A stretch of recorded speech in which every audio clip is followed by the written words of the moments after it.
inta kulley hadda ay dhegaysanaysa ama hadalkayga kelimadayda daawanaysa waa saddex qayboodun qayb qur'aanka way xifdisay oo waa xafaad iyagu dardaaran gaaray leeyihiin qaybna waa kuwa hadda baranaya qaybna waa dadka caamatu naas ee iska maaragtay aan calaaqa badan qur'aanka la lahayn marka qolada qur'aanka horey u xifdisay waxaa dardaarankaygu uu yahay wardi yeesha qur'aanka wardi yowmi ah weliba haddaad xaafid tahay 3 juz inay ka yaraato ma aha waa markay yani aad ugu liidato inaad 3 aqrido oo 10 casho mar dhamayso haddii kalena 7kii baa fiican inaad maalintii 7kii dhamayso kaa unbaa qur'aankuna kugu sugnaan karaa barakaadkiisana aad u helaysaa 7 qur'aanka qofkii dhameeya hay wardi ka dhigtaa in sha allah umuurtiisana ilaahay waa u hagaajinaya aakhiraba intaan la gaarin marka in qur'aan 7 le aan samaysano waa dardaaranka xufaadda in sha allah ragga dadka hadda xifdinayana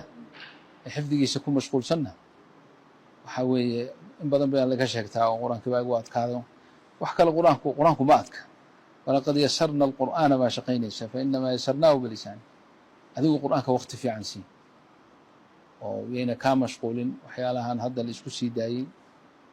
ilan berigii hore dadka waxaa mashquulin jiray meelahooda markay isugu yimaadaan laakiin nin walba gurigiisa markuu tago waa la iska seexan jiray ama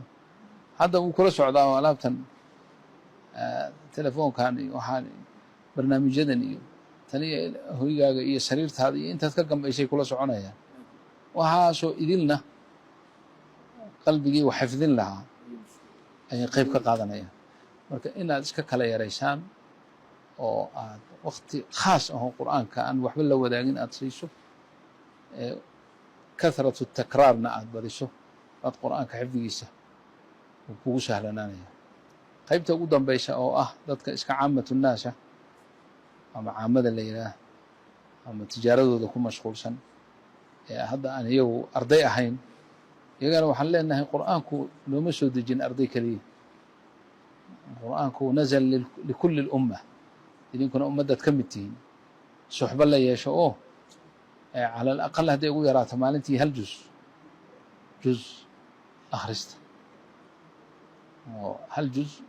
waxba kaa qaadan maayo waa 20 daqiiqo hadday ugu badato waa 30 daqiiqo hadday culus tahay 30 daqiiqo yani 30 daqiiqa maxay kaa goynaysa inaad qur'aanka siiso haddii xataa adigu aadan akhrin karin in aad dhegaysato dhegaysi ma aha aad mashquulsan tahay maya adoo u fadhiistay weysiistay qiblada sii jeedsan shido maaragtay mobilkaaga ama musxafka soo qaado kala soco ay kuu soo gelaysaa qur'aanka dhegaysigiisuna nicmo weyn weeye barako badan baa laga helaa khayr badan baa laga helaa daa'iman ilaahay markuu qur'aanka xubnaha insaanka ka sheekeynayo samc baa la hormariya jacala lakum asamca walabsaara falaa tasmacuun marka dhaguhu qur'aanka ku dhacaya wax weyn bay u taraysaa marka inaad suxbadaa la yeelataan maalintii 1 juz ka badan haddaa aqrinaysaan oo kaba fiicanba waxyaalo badan oo aan arkayno alxamdu lilah oo horumar xagga qur'aanka ah hadday noqoto tilaawadiisii iyo qiraa'aadkiisii marka hadda maanta dardaaranka u baahan in lagu tuntuunsado waa qur'aanka nuxurkiisii in la helo ku camalfalkiisii in la helo dhallinyaradu dhaqanka qur'aanka inay helaan oo maaragtay ku dhaqankiisii iyo akhrintiisii iyo qalbi qoyan markuu qalbigiisu khaashic noqdo oo qoyo jirkiisay ka muuqanaysaa cibaadadii iyo salaaxii iyo wanaaggii iyo yani astaantii fiicnayd yani waan ka naxaa markaan arko nin xaafid oo qur'aanka xifdisan oo haddana timo holhoolan oo surwaal jenis jeexjeexan qaba gaalada isu ekeysiinaya haddana haddaad qur'aanka weydiiso xaafida marka waxaa maanta u baahan in aad iyo aad loogu dadaalo waa in dacwadaas dhabta ah ee qur'aanka ku camalfalkiisa ah inaanu in sha allah ku dadaalno